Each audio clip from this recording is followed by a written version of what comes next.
গৌতম দা, good morning. কেমন আছো? কেমন বলো? এই কাতলা মাছ কিরকম, কোথাকার কাতলা? আছে আমাদের মেদিনীপুরের কাছে। মেদিনীপুরের কাতলায় কত করে বিক্রি করছো কাটা? 350। 350 টাকা। তো বন্ধু দেখো গৌতম দা যে কত ওজন কতটা আছে? 4.5 কিলো 4 কিলো 4.5 কিলো 4 কিলো ওজনের কাতলা আছে 400 টাকা কাটা বলে। 400 তো 350 আছে। 350 টাকা কাটা। আর কি বৃষ্টির দিন ইলিশ মাছের সিজনে কাতলা মাছের দাম কম এখন নাকি?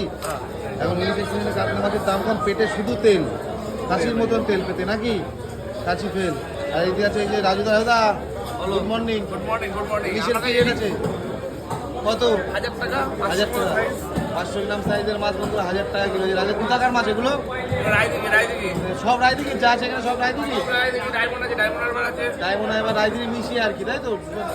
আর মাছ খেতে কোন টাকা ভালো হয়, রায়দিঘি না ডায়মন্ডের? রায়দিঘি মাছ অবশ্যই ভালো। অবশ্যই ভালো হয়। সুন্দরবনের সাথে যুক্ত আছে ওটা, তাই তো নাকি? ঠিক আছে। তো এদিকে যে কাতলা আছে, আর এদিকে আছে ইলিশ আছে, যে রাজুদার দোকান বনগা নিউ মার্কেট, আর এরপরে যে গৌতমদা। তো এরকম ভালো ভালো ইলিশ কাতলা খেতে গেলে আসতে হবে গৌতমদার দোকানে। এই যে রাজুদা আছে, যে রাজুদার দোকানে।